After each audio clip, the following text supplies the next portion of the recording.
Hello student, this is again Sheetal Rajput from easy maths inspiration. बेटा आज हमारी matrix की 5th क्लास है। मैट्रिक्स हम लोग पढ़ रहे थे। होप आपको समझ आ रहा होगा, आप क्वेश्चंस भी कर रहे होंगे डिफरेंट बुक से। एंड अगर आपको कोई भी डाउट किसी भी तरह का आता है कहीं बेटा, तो please write me in comment box. Comment box में आप उसको भेजिए मुझे। I will take a doubt class and clear all your doubts. So students, आज हम सीखेंगे क्या। हमने अब तक मैट्रिक्स मल्टीप्लिकेशन सीखा था लास्ट क्लास में, उसके कुछ क्वेश्चंस किए थे। आज हम सीखेंगे transpose of a matrix. Transpose of a matrix बहुत ही ज़्यादा इजी टॉपिक है। मैट्रिक्स मल्टीप्लिकेशन में फिर भी बहुत प्रैक्टिस चाहिए, स्पीड बनानी पड़ती है। ट्रांसपोज ऑफ मैट्रिक्स बहुत आसान है, बहुत ही आसान है।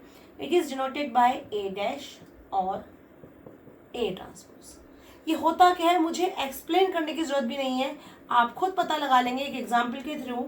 अगर ए मैट्रिक्स मेरा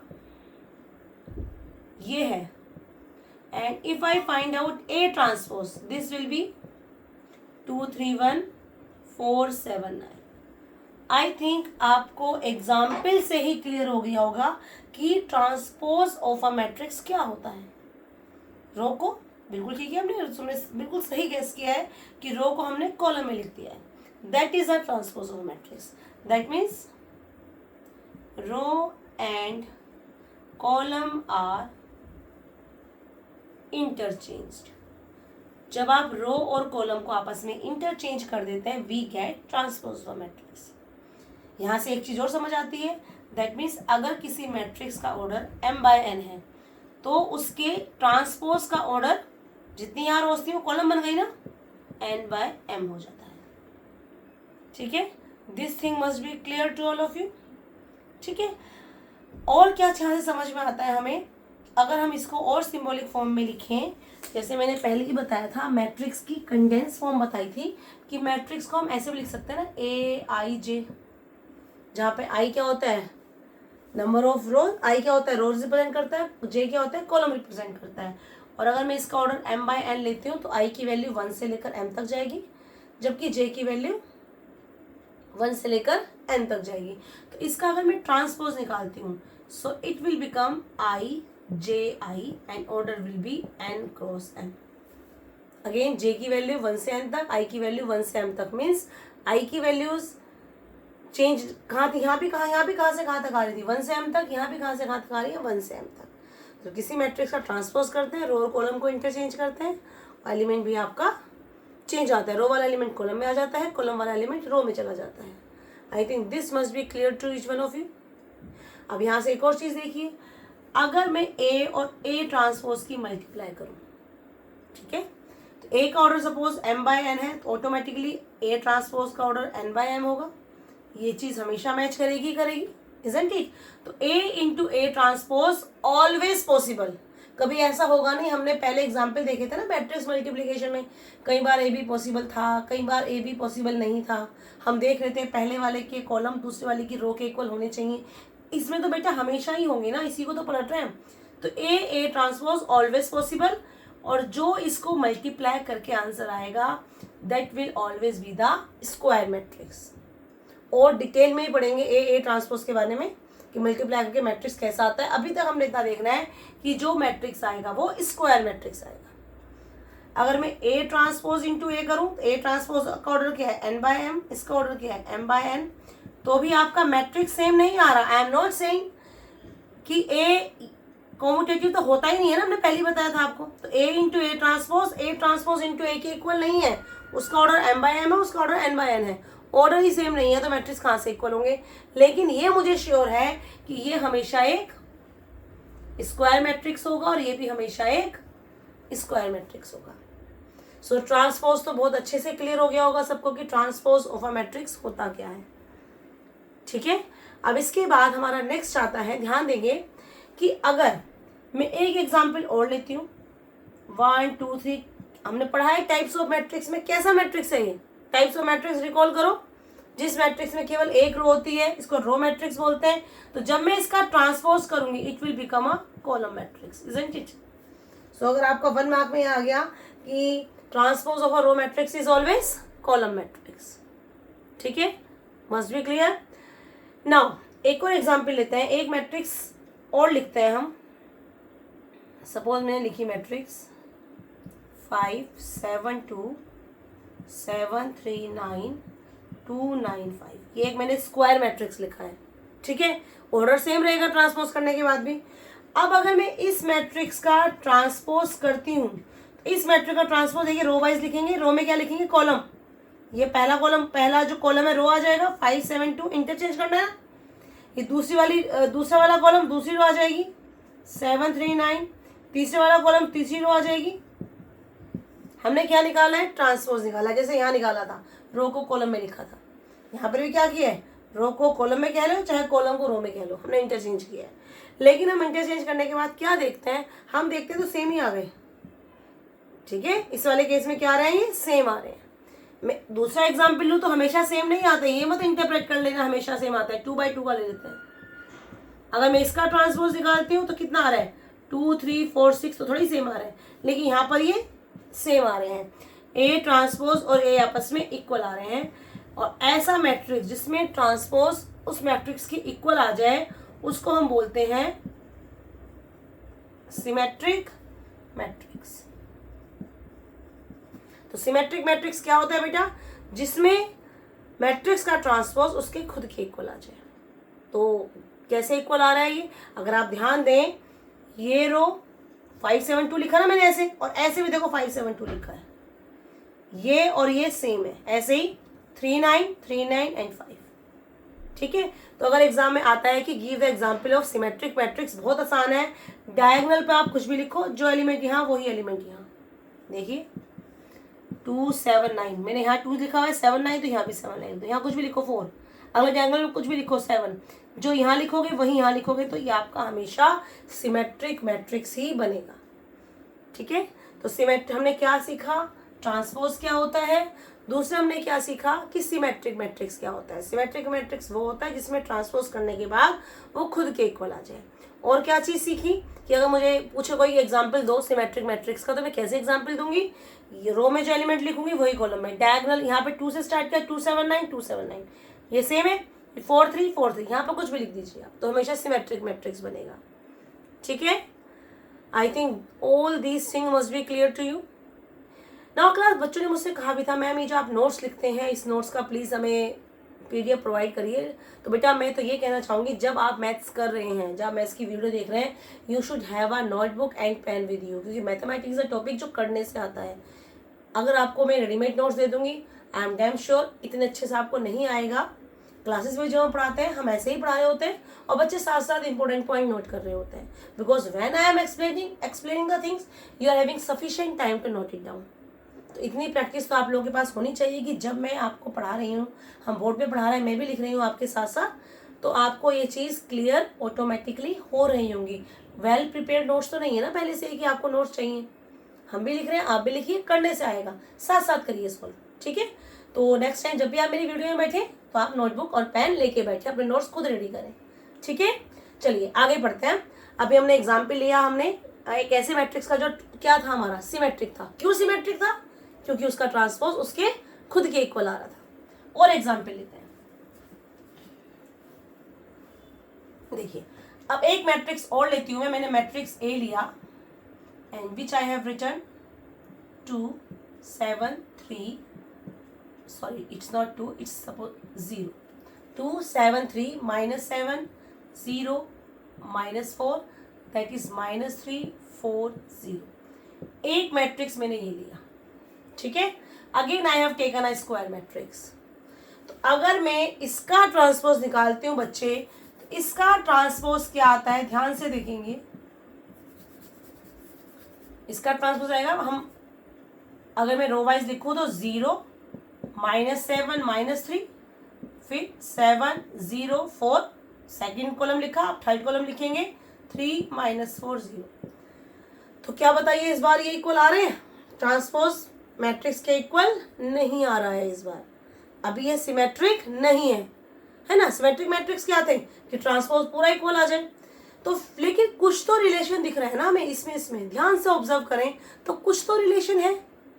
अब वो रिलेशन क्या है, ध्यान से देखें। वो रिलेशन है, ध्यान दीजिए, यहाँ पर एलिमेंट, जो एलिमेंट यहाँ प्लस में है वो एलिमेंट यहाँ माइनस में है, जो एलिमेंट यहाँ माइनस में है वो एलिमेंट यहाँ प्लस में है। साइन का फर्क है, अदरवाइज मैट्रिक्स सेम ही है। तो अगर साइन का फर्क है, अदरवाइज मैट्रिक्स सेम ही है, तो इसमें से अगर मैं माइनस कॉमन ले लूं, it will become 0 7 3 minus 7 0 minus 4 minus 3 4 0 and it will become minus a. That means A transpose is equal to minus A. ठीक है, A ट्रांसपोज किसके इक्वल आ गया, माइनस ए के। तो ऐसा मैट्रिक्स जिसके अंदर A ट्रांसपोज माइनस ए के इक्वल आ जाए, इसका भी एक नाम होता है, इसको बोलते हैं हम स्क्यू सिमेट्रिक मैट्रिक्स। ठीक है, सिमेट्रिक मैट्रिक्स क्या थे, ट्रांसपोज खुद के इक्वल था। स्क्यू सिमेट्रिक मैट्रिक्स क्या है, ट्रांसपोज अपने नेगेटिव के इक्वल है। क्लियर। अब अगर मुझे इसका एग्जाम्पल देना पड़े, ठीक है, कि मुझे कोई स्क्यू सिमेट्रिक मैट्रिक्स का एग्जाम्पल दो, मुझे इसका एग्जाम्पल देना पड़े, तो इसका एग्जाम्पल देना it's very very very easy. कैसे देंगे इसका एग्जाम्पल, देखते हैं। हम क्या करेंगे, डायगोनल पर लिखेंगे 0। ये याद रखना, प्रूफ भी करेंगे इस काम कि स्क्यू सिमेट्रिक मैट्रिक्स में डायगोनल इज ऑलवेज 0। फिर जो एलिमेंट यहाँ लिख रहे हो, कुछ भी लिखो, यहाँ पर सेम एलिमेंट लिखो बट अपोजिट साइन। फिर यहाँ पर कोई एलिमेंट लिखो, यहाँ सेम एलिमेंट अपोजिट साइन। तो यहाँ पे एग्जाम्पल हो जाएगा स्क्यू सिमेट्रिक का। सिमेट्रिक का एग्जाम्पल लिखना हो, किसका लिखा हमने एग्जाम्पल, स्क्यू सिमेट्रिक। अगर आपको सिमेट्रिक का एग्जाम्पल लिखना हो तो भी मैंने बताया था, रिकॉल करते हैं। सिमेट्रिक के लिए यहाँ पे डायगोनल पे कुछ भी लिखो, 2 4 3, ये यहाँ लिखा, सेम यहाँ पे कुछ भी लिखो, जो यहाँ वही यहाँ, फिर यहाँ पर कुछ भी लिखो। तो ये सिमेट्रिक का एग्जाम्पल है, स्क्यू सिमेट्रिक। अब सिंबॉलिक फॉर्म में ध्यान से समझिए, अगर आपका मैट्रिक्स स्क्यू सिमेट्रिक है, ठीक है, इस पॉइंट को थोड़ा एमसीक्यूज के लिए थोड़ा ध्यान देंगे। सिमेट्रिक क्लियर है, स्क्यू सिमेट्रिक भी क्लियर है, बिल्कुल ध्यान से समझेंगे कि अगर फॉर एक तो सिमेट्रिक हो चाहे स्क्यू सिमेट्रिक हो, वो केवल आपके स्क्वायर मैट्रिक्स में ही होगा। फॉर अ स्क्वायर मैट्रिक्स, ध्यान से समझेंगे इस चीज को। फॉर अ स्क्वायर मैट्रिक्स अगर मैं ये बोलूं कि ए आई जे एलिमेंट ए जे आई के इक्वल है, ध्यान दीजिए क्या कह रहे हैं, ए आई जे मीन्स A12 और A21 सेम है, ए आई जे और ए जे आई सेम है, A12 A21 A13 A31, ये क्या हुआ A23 A32 means A I J A j आई के इक्वल है। कब इक्वल है, when i is not equal to जे।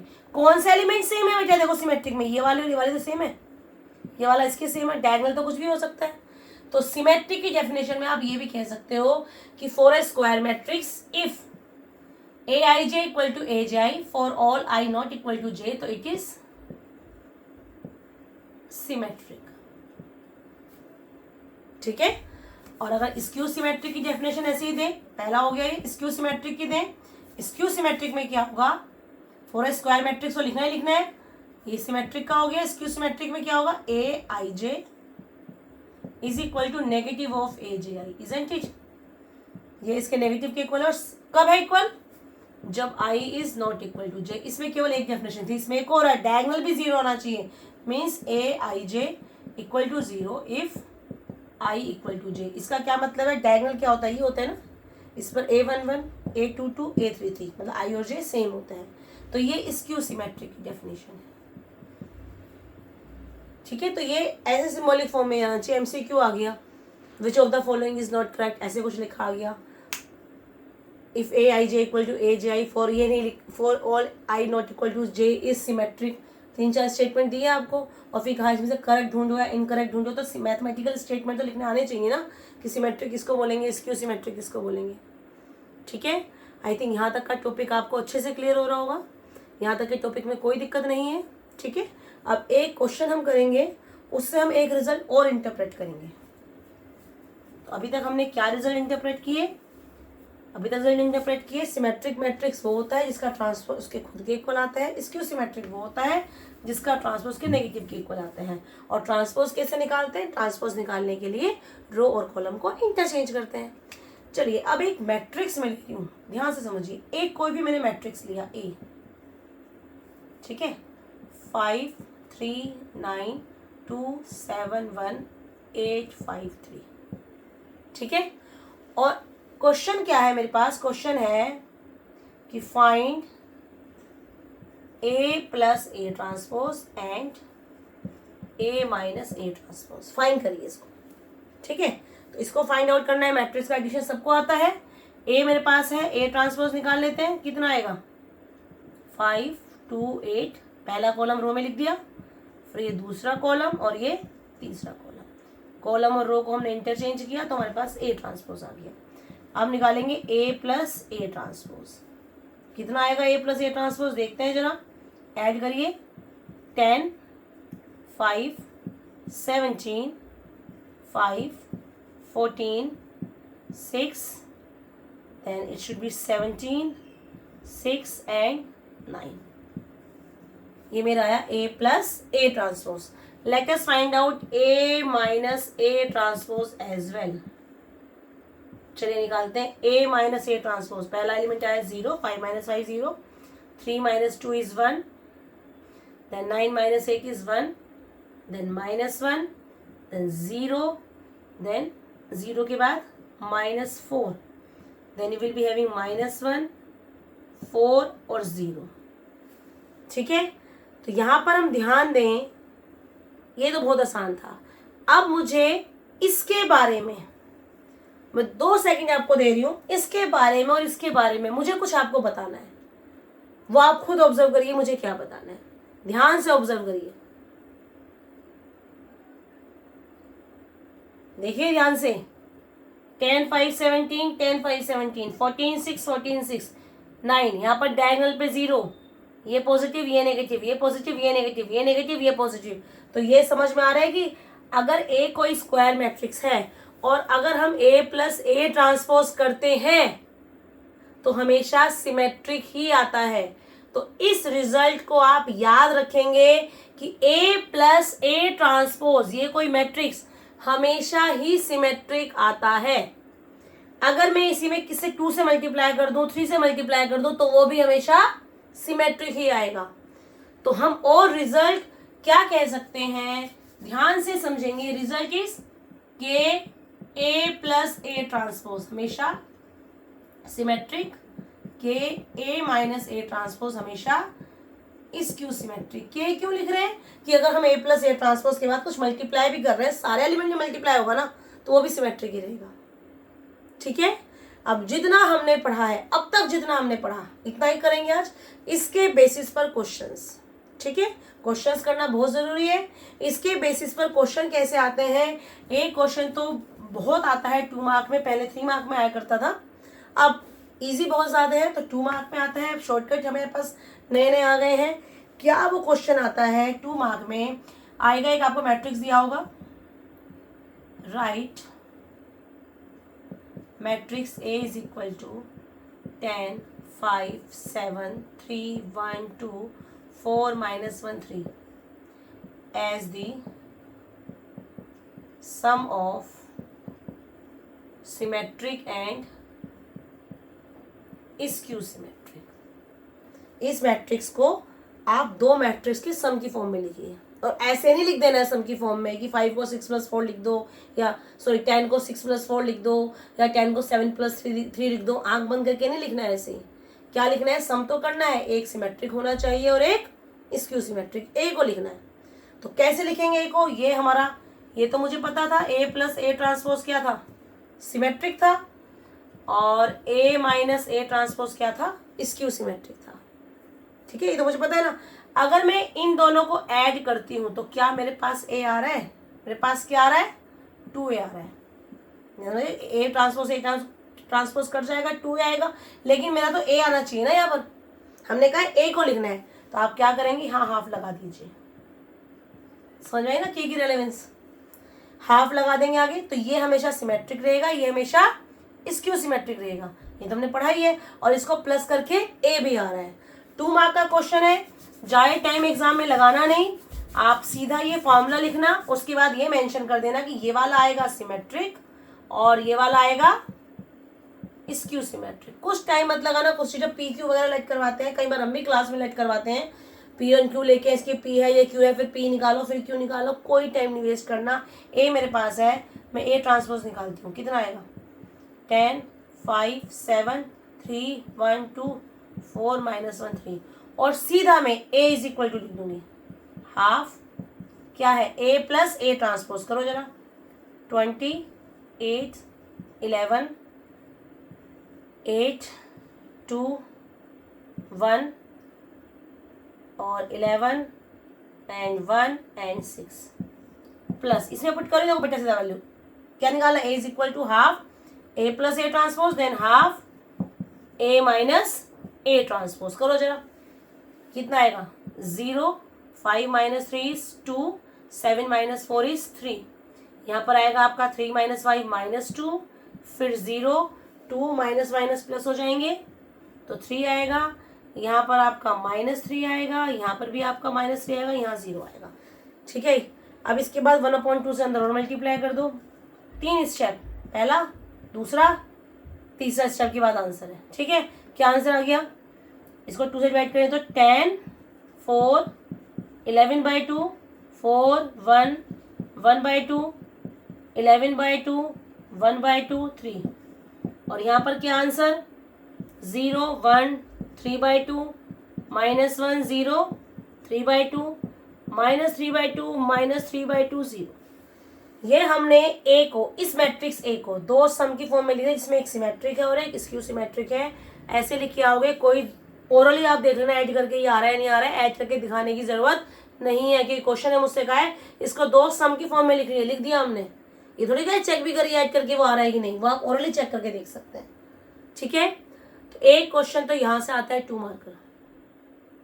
ठीक है, 2/2 का मैट्रिक्स भी आ सकता है, 3/3 का भी आ सकता है। अरे 2/2 के मैट्रिक्स में ना कई बार बच्चे गलती कर देते हैं, उनको 3/3 का सोल्व करने के लिए आता है, इट हैपन्स।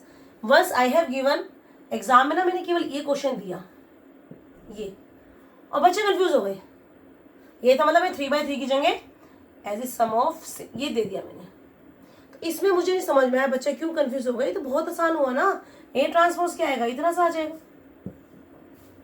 ठीक है, जब आप उसको ऐड करोगे ये नहीं आएंगे, तो 2/2 में कंफ्यूज नहीं होना होता है कि हाँ भाई इतना, कई बार हम इसलिए कंफ्यूज हो जाते हैं कि पेपर बहुत ज़्यादा इजी था तो हमें टफ लगने लगा। तो अगर 2/2 का है तो ये लिमिट मत लिखो ना भाई, 3/3 वाले, ये हो गया क्वेश्चन। देखो, तो अगर 2/2 का क्वेश्चन आ जाता है तो आप लकी हैं, बड़े आराम से हो रहा है। ठीक है, कम लिखना पड़ रहा है, दोनों ही ईजी, कम लिखना पड़ रहा है। ठीक है, तो ये समझ में आया आपको क्या होता है सिमेट्रिक मैट्रिक्स के ऊपर क्वेश्चन कैसे आएगा। अच्छा, 1 मार्कर भी आता है यहाँ से, वो समझिए। इसके बाद क्लास फिनिश करते हैं, फिर आप प्रैक्टिस करेंगे। ठीक है, घर पर आप प्रैक्टिस करेंगे अच्छे से, जो भी डाउट होगा मुझसे पूछेंगे, कमेंट बॉक्स में डालेंगे। एक ये क्वेश्चन आता है कि a इज इक्वल टू दिया हुआ है मुझे 5 2a + 1 3b। ठीक है, और यहाँ पे दिया हुआ है मुझे 5 then again 7 then 9 then I have been given 9 3c and 4, और आपसे कहा find a + b + c if a is symmetric. अगर a सिमेट्रिक मैट्रिक्स है तो आप a + b + c निकालो। तो एक तो ये तरीका इसका ट्रांसपोज निकालो, ट्रांसपोज इसके इक्वल करो, एलिमेंट इक्वेट करो, सही है, कोई दिक्कत नहीं है। और दूसरा मैंने आपको बताया ना सिमेट्रिक मैट्रिक्स में क्या होता है, इधर वाले एलिमेंट के इक्वल होते हैं, aij = aj बताया था ना, हॉरिजॉन्टल वाले एलिमेंट वर्टिकल वाले के इक्वल होंगे। तो 2a + 1 किसके इक्वल हुआ, 5 के इक्वल, तो a की वैल्यू कितनी आ गई 2। अब ये मत बोलना कैसे आई है, ये तो सबको आता है निकालना। 3b किसके इक्वल होगा, 9 के इक्वल, b की वैल्यू कितनी आ गई 3। सिमिलरली 3c किसके इक्वल हो, 9 के इक्वल, c की वैल्यू यहाँ से भी 3। निकालना क्या है मुझे, a + b + c, कितना आया 3 3 6 और 2 8, 8 वैल्यू आ गई किसकी, a + b + c की। MCQ में आता है क्वेश्चन। ठीक है, एक क्वेश्चन ये, और कैसे आएगा, इसी को कर दें हम स्क्यू सिमेट्रिक। अगर हम ये कहते हैं find a + b + c if it is skew symmetric, तो स्क्यू सिमेट्रिक है तो डायगोनल 0 होंगे सारे, ऑब्वियस है। और ये अब -5 के इक्वल होगा। क्या बताया था स्क्यू सिमेट्रिक में, ये एलिमेंट इसके इक्वल होता है सिमेट्रिक, स्क्यू सिमेट्रिक में ये इसके नेगेटिव के इक्वल, तो ये -5 आ जाएगा। कितनी वैल्यू आएगी, -3 आ जाएगी इस बार। 3b भी माइनस इसके इक्वल होगा, माइनस आएगा, यहाँ भी माइनस, यहाँ भी माइनस। अब a + b + c की वैल्यू कितनी आ जाएगी, -12। ठीक है, तो स्टूडेंट्स यहाँ तक आप करके रखिएगा। अब हमारा एक टॉपिक इसमें रहता है प्रॉपर्टीज़। ठीक है, कुछ प्रॉपर्टीज़ हमारी रहती हैं, एक क्लास और लगेगी और आपका ये मैट्रिक्स टॉपिक कंप्लीट हो जाता है। टिल देन आप प्रैक्टिस करेंगे। एक्सरसाइज 3.4 आप कर पाएंगे, 3.4 ही है, 3.3 है एक्सरसाइज। 3.2 तो मैट्रिक्स मल्टीप्लिकेशन के ऊपर थी पूरी, एक्सरसाइज 3.3 है आपकी बुक में। 3.3 आप कर पाएंगे। कुछ डाउट्स आएंगे तो आप मुझे कमेंट बॉक्स में डालना। 3.3 आप कर सकते हैं, आप मिसलेनियस भी कर सकते हैं। प्रॉपर्टीज हमारी रहती है लेकिन मिसलेनियस के आप सारे क्वेश्चंस कर पाएंगे इतना करने के बाद। Till then bye student, don't forget to subscribe my channel. ठीक है, तब तक प्रैक्टिस करिए, keep on practising. Good bye students.